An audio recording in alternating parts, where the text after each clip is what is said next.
Cuando leo los comentarios, mucha gente me pide todo el tiempo casos de asesinos de Argentina. Hasta ahora hice un solo video sobre un asesino argentino que fue el Perizo Orejudo, que si no lo vieron se los voy a dejar recomendado al final de este video. El caso del día de hoy es sobre un hombre que recibía maltrato de su familia todo el tiempo y en vez de divorciarse e irse de la casa, decidió resolver sus problemas utilizando una escopeta. El caso de hoy es el de Ricardo Barreda, el dentista asesino. Ricardo Alberto Barreda nació el 16 de junio de 1936 en La Plata, Buenos Aires. Desde joven tuvo un carácter explosivo que mediante un gran esfuerzo de voluntad consiguió controlar. Estudió odontología y ejerció con éxito en su ciudad natal. Era un hombre respetado. Muchos miembros de la Sociedad Acomodada de La Plata eran sus pacientes. Contrajo matrimonio con Gladys McDonald. Barreda era un hombre sensible, apasionado por el fútbol y por el cine. De hecho, confesó que llegó a llorar viendo la película Tiempos Modernos de Charles Chaplin. Vivía con su esposa en la calle 48, entre 11 y 12, en La Plata. Junto a ellos moraba también su suegra, Elena Arreche, de 83 años de edad, y sus dos hijas, Adriana de 24, quien también era odontóloga, y Cecilia de 26, que se había recibido de abogada. En 1992, la situación económica de Ricardo Barreda no era la que él esperaba. Su matrimonio estaba completamente roto. Entre su esposa y él existía un distanciamiento total, y sus hijas resentían esta situación tomando partido siempre en contra de su padre. Desde hacía algún tiempo, Barreda tenía una amante llamada Hilda Bono. Junto a ella pasaba todos los días que podía. Mientras tanto, en su hogar las discusiones eran cotidianas, y hasta su suegra se encargaba de humillarlo siempre que podía. Para ese momento, el odontólogo solo podía utilizar su consultorio y un pequeño departamento, con salida independiente, tal como lo había acordado con su mujer luego de su separación. Esa casa la habían comprado años antes, luego de vender su primera vivienda y recibir la ayuda financiera de su suegra. El 15 de noviembre de 1992, Barreda despertó y le dijo a su mujer que iba a limpiar las telarañas del techo, porque estaban llenas de insectos y ofrecían un muy mal aspecto. Ella le respondió despectivamente: mejor que vayas a hacer eso. Anda a limpiar, que los trabajos de Conchita son los que mejor te salen. Eso es lo que vos mejor haces. Estas respuestas eran habituales, no solo en boca de su mujer, sino también en boca de su suegra y de sus dos hijas. Cuando su mujer le dijo eso, estaban en la cocina, en presencia de su hija Adriana, quien apenas disimuló una sonrisa al escuchar la frase. Tiempo después, Barreda aseguraría: no es la primera vez que me lo decía y esa vez me molestó de sobremanera. El asunto viene a que yo me atendía a mi ropa. Si se me descosía un botón, yo mismo me lo cosía. Es decir, yo mismo me atendía personalmente en todo lo referido a mi indumentaria. Al contestarme ella así, sentí una especie de rebeldía y entonces les respondí: el Conchita no va a limpiar nada a la entrada.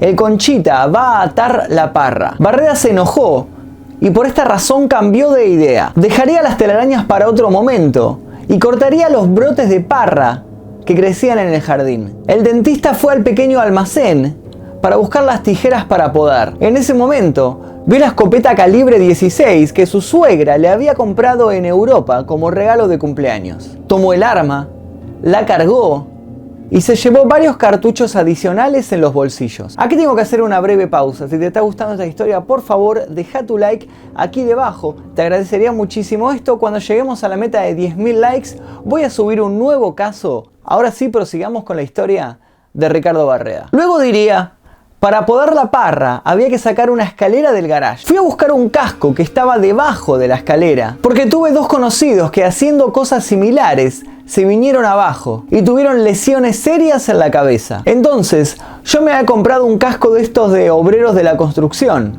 Y voy a buscar el casco y me encuentro que debajo de la escalera, entre una biblioteca y la puerta, estaba la escopeta parada. Los cartuchos estaban al lado, en el suelo, en una caja. Y así habían estado desde hacía muchísimo tiempo. Y ahí, bueno, fue extraño. Sentí como una fuerza que me impulsaba a agarrarla. La tomo.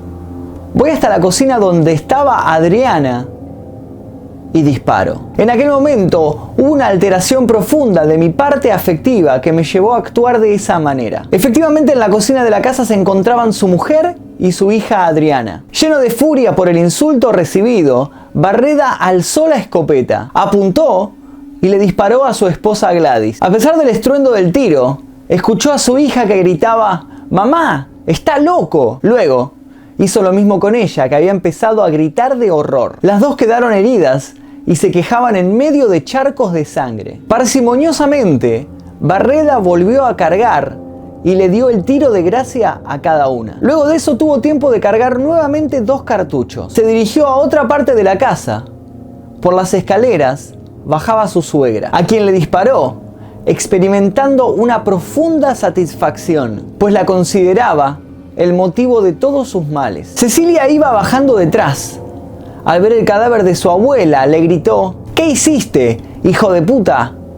Para el final, dejó a su hija preferida, la única que tenía un buen trato hacia él. Se dio vuelta para tratar de huir, pero entonces recibió de lleno los disparos de la escopeta de su padre. Las dos quedaron muertas sobre los escalones. Barreda luego de esto se sentó en un sillón y abrazó su escopeta. Permaneció allí sentado un buen rato, en aquella casa en la que ahora dominaba el silencio. Barreda pensó mucho qué hacer antes de salir de la casa. Juntó prolijamente cada uno de los 8 cartuchos que había utilizado para masacrar a su familia y los guardó en la cajuela de su automóvil Ford Falcon, donde también escondió la escopeta, para luego entrar nuevamente a la casa y desordenar algunos cajones, tirar muebles y papeles y romper algunas cosas para simular un supuesto robo. Salió entonces de la casa, fue a dar un paseo por el zoológico, llevó unas flores a la tumba de sus padres, tiró los proyectiles usados en las alcantarillas, arrojó el arma en un arroyo cerca de Punta Lara y pasó a buscar a Hilda, su amante. Para ese momento eran las 16:30 horas. Estuvo con ella en un hotel teniendo sexo, para luego comer una pizza y tomar una cerveza en un conocido bar platense. A las 19 horas la dejó. Vagó varias horas por la ciudad y a la medianoche regresó a la escena del crimen. Cuando llegó, abrió el pesado portón del garage, entró el Falcon y prendió las luces. Hizo un breve recorrido y luego llamó a un servicio de emergencias médicas. «Vengan, entraron ladrones y lastimaron a mi familia», dijo Barreda por teléfono. La noticia corrió como reguero de pólvora. En un extraño asalto habían matado a toda la familia de uno de los odontólogos más conocidos de La Plata. De todas maneras, todo lo que Barreda contaba a la policía le resultaba muy sospechoso a los investigadores. Fue tan sospechoso el relato que el entonces titular de la comisaría primera, un comisario llamado Ángel Petty, invitó a Barreda a tomar un café en su despacho. Cuentan que el jefe de policía lo miró y sin rodeos le dijo: «Lea, doctor», mientras le pasaba un código penal, abierto en la página en donde aparece el artículo número 34, que establece la inimputabilidad en el caso de aquellos que no distinguen la realidad o no saben lo que hacen por causas de locura u otros factores. Barreda entonces no habló, se colocó los lentes y leyó el artículo muy despacio, una y otra vez. Al parecer se sintió seguro con este dato. Barreda se confió y cayó en la red del tramposo policía. Le contó con su característico tono monocorde todos los detalles de la masacre. «Yo las maté», declaró. Entonces fue arrestado y acusado del cuádruple homicidio. El juicio de Barreda fue televisado y se convirtió en uno de los programas con mayores audiencias de la historia de la televisión argentina. En el año 1995, en este juicio oral televisado, Barreda contó, sin quebrarse en ningún momento, y utilizando frases que quedaron en la memoria de la sociedad, cómo llevó a cabo la masacre. Declaró los días 7 y 14 de agosto de 1995. Con mucha seriedad, contó cada detalle del crimen a los jueces Carlos Hortel, Pedro Soria y María Rosentock, que integraban la Sala 1 de la Cámara Penal. Barreda declaró 2 veces. La primera vez aseguró que la última persona a la cual había matado había sido su suegra, pero en el juicio cambió su declaración diciendo que la última persona que mató fue su hija mayor. Los jueces, al detectar esta abrupta variante, sospecharon de una maniobra vinculada con la herencia familiar. De todas maneras, nada dijo del por qué había participado meses antes de un curso para abogados sobre homicidios ni por qué cambió la secuencia de los crímenes. Durante el juicio se escucharon todas las voces, las declaraciones de los abogados que trataban de defender la inimputabilidad, los testigos que contaban cómo era la familia y los maltratos que se prodigaban, los peritos que aseguraban que se trataba de un gran simulador que podía volver a cometer otro crimen, y la del propio acusado, a quien era escalofriante oír hablar, por la frialdad con la cual contaba los hechos. Durante el proceso aseguró: mis hijas fueron cambiando. En casa había una especie de matriarcado, y la orquestadora de todo era la madre de mi mujer. Una persona de carácter fuerte, entrometida. Muchas veces propuse: somos una familia enferma, y creo que sería conveniente ver a alguien que nos ayude. Pero la respuesta siempre era: no, anda vos que sos el loco. Con un poco de comprensión, con un poco de apoyo de parte de ellas, la tragedia se hubiese evitado. Lo volvería a hacer porque yo vivía en un infierno y me tenían loco. Eran ellas o yo.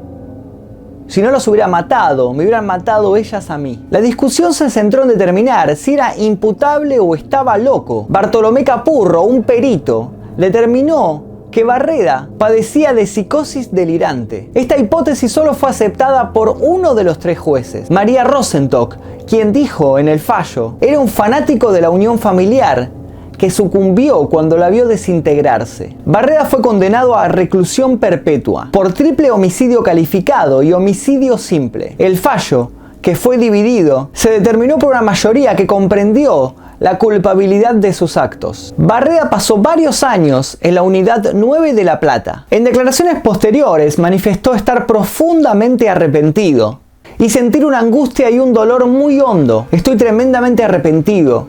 Es una cosa que uno lleva dentro. Me siento muy mal.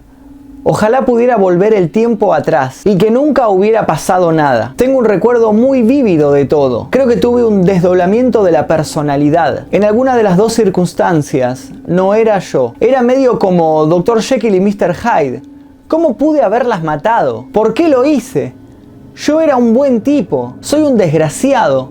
No puedo vivir así, declararía. También comenzó una relación amorosa con una mujer que conoció por medio de cartas. A principios del año 2008, las autoridades le otorgaron el beneficio de la prisión domiciliaria por su buena conducta y por ser mayor de 70 años. Si saliera libre, lo primero que quería sería llevarle flores a mis 2 hijas. Soy consciente de lo que pasó, pero en ese momento no era yo. Apelo a los corazones y al buen entendimiento de los miembros del tribunal para que valoren esto y el deseo que tengo de poder reinsertarme en la sociedad, de la cual nunca salí a pesar de estar preso. Con suerte, podré formar una buena familia. Siempre quise eso. Desgraciadamente, las cosas me salieron al revés, y cuando mejor quise hacerlas, peor me salieron. Al final, salió de la cárcel de Gorina. Al lograr la libertad, el odontólogo tenía 77 años y vivía con su nueva mujer, Berta Poche André, en un departamento del barrio porteño de Belgrano. Berta ofreció su casa para que el odontólogo pudiera cumplir con la prisión domiciliaria, pero los vecinos se opusieron porque no querían vivir con un asesino de esta categoría. Este beneficio luego le fue revocado por violarlo. Barreda salió a la calle junto con su mujer y fue fotografiado por la prensa. Cuando lo interrogaron, dio la excusa de que necesitaba ir con urgencia a una farmacia para tomarse la presión, pues se sentía muy enfermo. El 11 de febrero del año 2011, el beneficio de prisión domiciliaria le fue devuelto. Por segunda ocasión, violó el arresto en marzo. Barreda volvió a la prisión, pero el 29 de marzo le fue otorgada la libertad condicional, por considerar que el cómputo de tiempo transcurrido dentro de la prisión excedía el de la condena impuesta. Ahora voy a poder salir a caminar por la calle, ya que la prisión domiciliaria me limitaba mucho, dijo Barreda tras conocer la noticia en los tribunales platenses, junto con su abogado defensor, Eduardo Gutiérrez. Barreda diría que siempre iba a cuidar a su nueva pareja, porque no le gustaría que la molestaran. De la misma forma que no me gusta que me molesten a mí, no me gusta que la molesten a ella, porque yo no molesto a nadie. Nunca molesté a nadie. Barreda se convirtió en un ídolo extraño desde que cometió los crímenes. Hombres y mujeres lo admiraron por igual. Para muchos, él era un loco femicida, un misógino, que no había dudado ni un segundo en exterminar a su mujer, su suegra y sus 2 hijas, por algún tipo de odio de género. Para otros, Barreda era un hombre sensible que había llegado al límite de su paciencia a causa de las humillaciones que cometían contra él aquellas 4 mujeres con las cuales él convivía. En noviembre del año 2012, Barreda participó en una manifestación en contra del gobierno.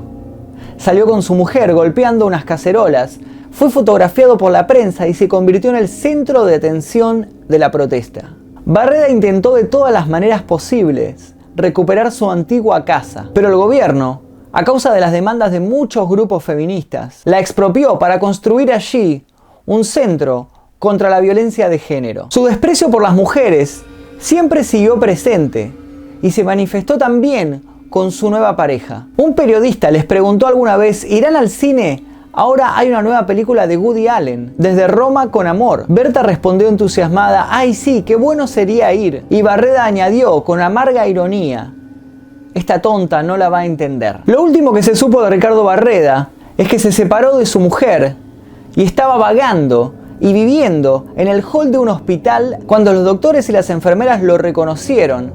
La prensa llegó al lugar y lo obligaron a abandonarlo, ya que no tenía ninguna dolencia ni afección. Luego de esto se perdió por completo el rastro del odontólogo. ¿Qué te parece esta historia? ¿De qué lado estás? ¿Estás del lado de los que piensan que era un femicida? ¿Un hombre que tenía un odio psicológico hacia todas las mujeres y por eso desató su furia de la manera en la cual lo hizo? ¿O pensás que Barreda era una víctima del bullying y que la única forma que encontró para escapar de este maltrato fue asesinando a las personas que lo hacían sentir mal? Y si te gustó este video, te recomiendo a algunos de los que están aquí a mi alrededor porque siguen con la misma línea. Mi nombre es Magnus Mephisto y nosotros nos veremos seguramente en el próximo video.